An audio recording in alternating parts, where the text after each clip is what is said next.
Bonjour, aujourd'hui on va s'amuser un peu avec des cubes et plus particulièrement je vais vous parler d'une figure géométrique qui s'appelle l'éponge de Menger, du nom du mathématicien autrichien Karl Menger, et vous allez voir qu'à partir de simples petits cubes il est possible de construire et de voir des images qui sont assez dingues et vraiment magnifiques. Pour construire une éponge de Menger, c'est tout simple. Commencez par prendre un cube comme celui-ci, puis découpez-le en 27 petits cubes égaux et évidez les cubes qui se trouvent au milieu, comme cela. De cette façon, vous obtenez l'étape 1 de la construction de l'éponge, mais c'est pas fini. Maintenant, vous allez répéter la même opération sur chacun des 20 petits cubes restants, et vous arrivez comme ceci à l'étape 2. Puis vous recommencez une nouvelle fois sur chacun des 400 tout petits cubes qui restent, et vous voilà à l'étape 3, etc. À chaque étape, les cubes de base sont de plus en plus petits et à chaque fois leur nombre est multiplié par 20 et l'éponge de Menger, c'est la figure que vous obtenez après avoir répété cette opération une infinité de fois. Donc c'est un cube qui est constellé d'une infinité de trous de plus en plus petits, d'où son nom d'éponge, et qui font que même en zoomant, toutes les parties du cube ressemblent au cube en entier.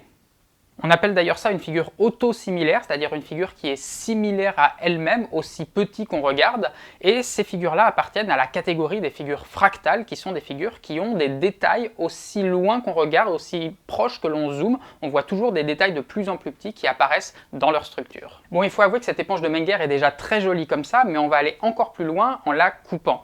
Et d'ailleurs, il faut remarquer, c'est quelque chose d'assez amusant, que si vous partez d'un simple cube, pour l'instant pas du tout évidé, eh bien déjà, quand vous le coupez, on peut obtenir des choses assez étonnantes. Si on tranche un cube, on s'attend assez naturellement à trouver des sections carrées comme ceci, ou voire rectangulaires comme ça. Et c'est assez naturel, dans un cube, tout est angle droit, donc les sections sont des figures avec des angles droits, ça paraît normal. Eh bien, figurez-vous que pas toujours. Si on coupe un cube selon une direction diagonale, comme ceci, eh bien, on peut obtenir une section qui est triangulaire, avec un triangle qui est ici équilatéral et qui est plus ou moins grand selon l'épaisseur de la coupe.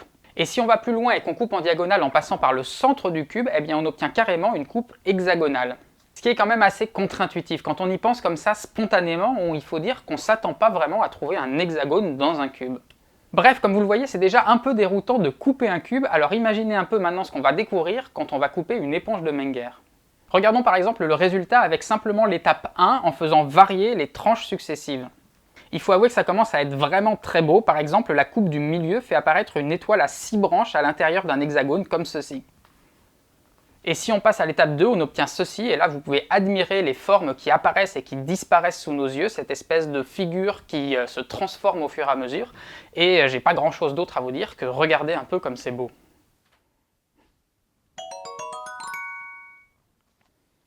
Et si on efface carrément le cube pour ne garder que la forme de la tranche, eh bien voilà le résultat.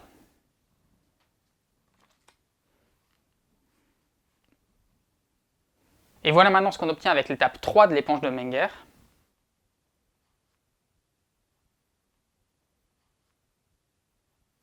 Et voilà l'étape 4, et là les détails sont tellement fins dans ce qu'on voit qu'on peut presque considérer que l'on voit ce qui se passe pour la véritable éponge de Menger, celle qu'on obtient à l'infini.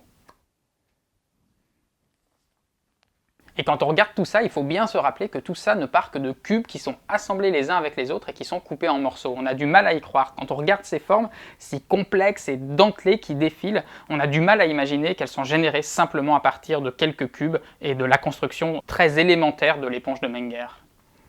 Mais que vois-je sur mon étagère ? Ceci est une gravure d'un artiste qui s'appelle Patrice Géner et qui représente précisément ce qu'on vient de voir, à savoir une coupe diagonale d'une éponge de Menger. Patrice Géner, c'est un graveur dont toute l'œuvre tourne autour des mathématiques et autour des formes mathématiques comme ceci, et celle-ci en particulier, qui m'a donné l'idée de cette vidéo, m'a été remise lors de la cérémonie des Trophées Tangentes en décembre dernier, puisque le grand roman des maths, le livre que j'ai écrit sur l'histoire des maths, a remporté le prix Tangente des lycéens. Et du coup, j'en profite pour remercier tous les lycéens et toutes les lycéennes qui ont participé au jury pour ce magnifique prix.